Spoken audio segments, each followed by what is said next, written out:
Nah, memang sangat menarik sekali membahas tentang Yesus. Nah, yang paling menarik adalah ketika membandingkan antara Yesus versi Kristen dan Yesus versi Islam.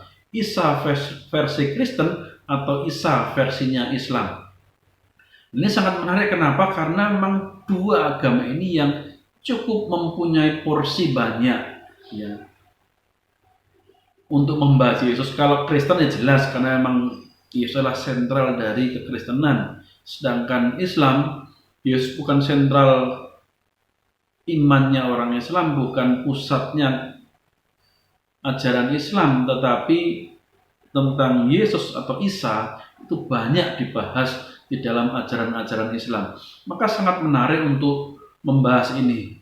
Dan masing-masing mengklaim ajaran kami yang benar, ajaran kami yang benar. Nah, saudara, masing-masing hanya mengklaim saja, itu sah-sah saja. Tetapi klaim itu tidak bisa menjadi bukti kebenaran.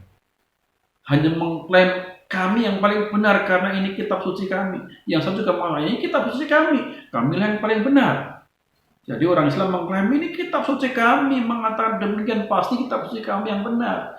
Yang Kristen juga sama, kitab suci kami mengatakan inilah ajaran yang paling benar, dan terus-menerus mengklaim. Nah, saudara, maka kita harus menilai keakuratan informasi dari pihak ketiga.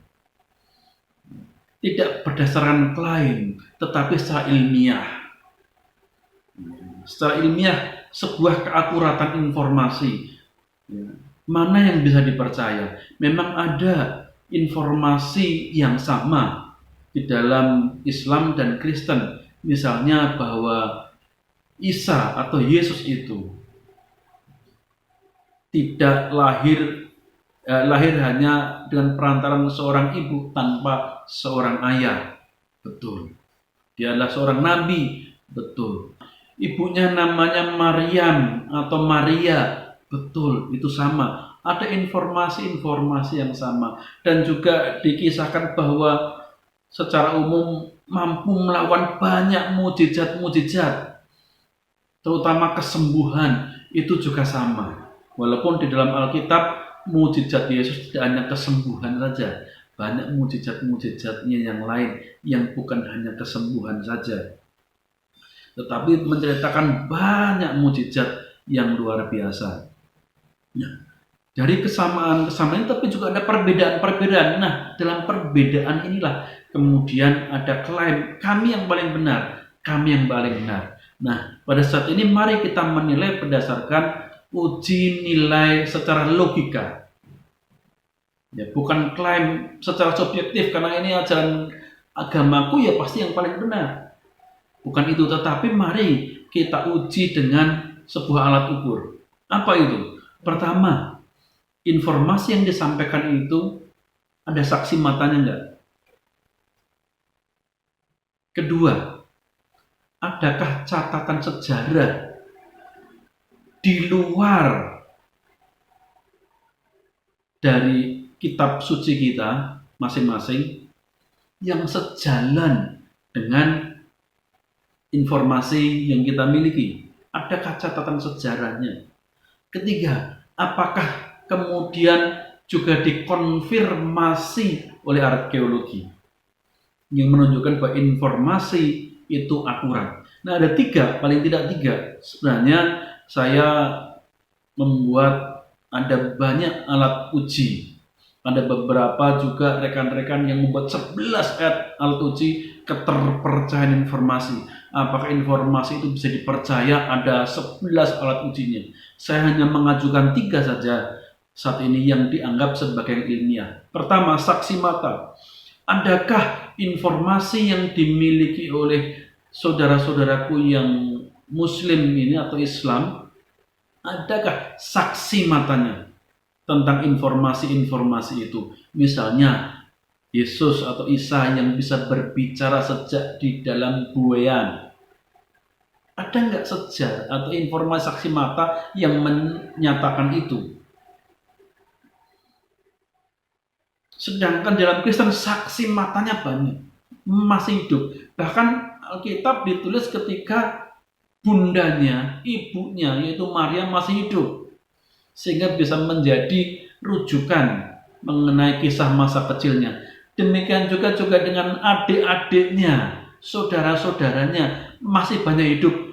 Ya, banyak hidup, bahkan adik-adiknya itu menjadi pengikutnya kemudian. Ada saksi mata yang tahu secara langsung kisah tentang masa kecilnya Yesus. Ada saksi mata, banyak saksi mata. Bagaimana penyalibannya, bagaimana mujizatnya, bagaimana kenaikannya ke surga, banyak saksi mata. Sedangkan dalam Islam yang menyatakan bahwa dia diserupakan dengan yang lain, mana saksi matanya? Ada enggak kesaksian dari saksi mata? Mungkin gimana ada saksi mata? Kan udah 7 abad setelahnya atau 6 abad setelahnya. Ya tentu saja nggak ada saksi mata. Oke deh, kalau saksi mata kita lewatkan, kita lihat ya dengan catatan sejarah. Karena saksi mata itu kemudian akan mencatat dalam sejarah.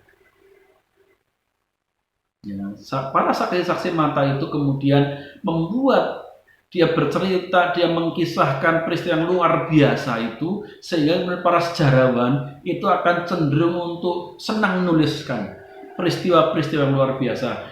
Kristen maupun Islam sepakat bahwa peristiwa kelahiran sampai pelayanannya sampai juga kematiannya Nabi Isa itu adalah peristiwa yang luar biasa yang besar, sehingga sejarah akan mencatatnya. Nah, pertanyaannya, adakah catatan sejarah yang menunjukkan bahwa informasi yang dimiliki oleh orang-orang Islam tentang Isa itu akurat? Adakah catatan sejarahnya? Kalau nggak ada, maka itu namanya klaim. Ya. Sedangkan dari pihak Kristen ada banyak catatan sejarah yang menceritakan tentang Yesus di luar Alkitab. Catatan-catatan sejarah di luar Alkitab, ya. Baik yang ditulis oleh orang-orang Kristen sendiri maupun yang ditulis oleh orang-orang yang bukan Kristen, orang Yahudi maupun sejarawan-sejarawan kafir yang lain. Banyak sekali tulisan-tulisan tentang Yesus. Bagaimana peristiwanya, bagaimana dia disalibkan, bagaimana para pemimpin itu mengajukan Isa untuk disalibkan. Itu semua ada catatan sejarahnya tertulis, baik dari pemerintahan Romawi maupun orang Yahudi sendiri. Yang ketiga, arkeologi. Adakah bukti-bukti arkeologi yang menunjukkan bahwa informasi yang dinyatakan saudara-saudara saya yang muslim itu bisa dikonfirmasi kebenarannya lewat arkeologi?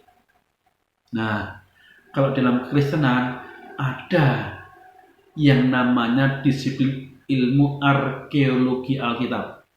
Ada arkeolog Alkitab yang mereka mencari teks-teks kuno, mereka mencari penggalian-penggalian, mencari tempat-tempat situs-situs sejarah, dan setelah itu diteliti sedemikian rupa sehingga itu semua bisa terkonfirmasi. Arkeologi mengkonfirmasi bahwa itu betul. Misalnya Bethlehem, kota kecil, itu apakah ada? Ada.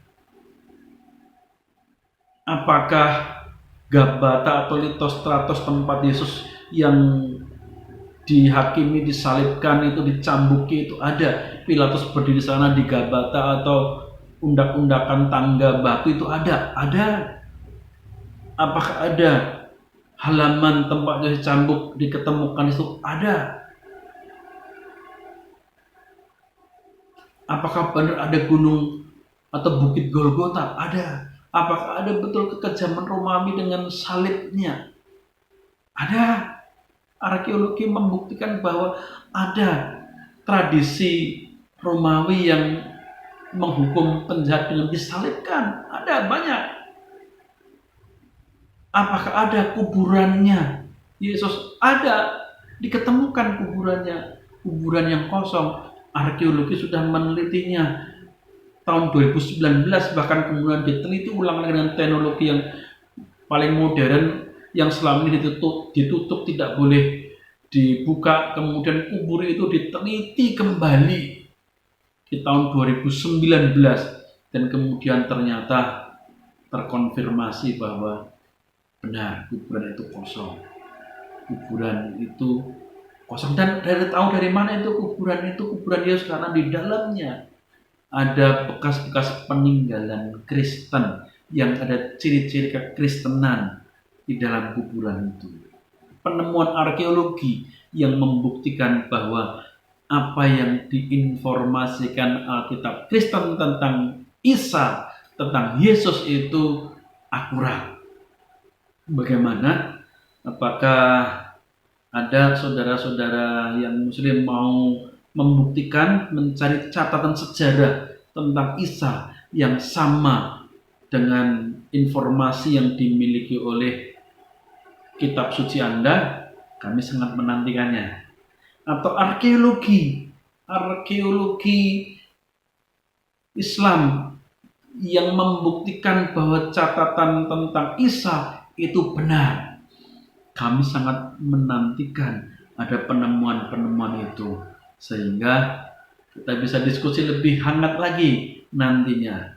Kiranya Tuhan memberkati saudara semuanya. Haleluya. Amin.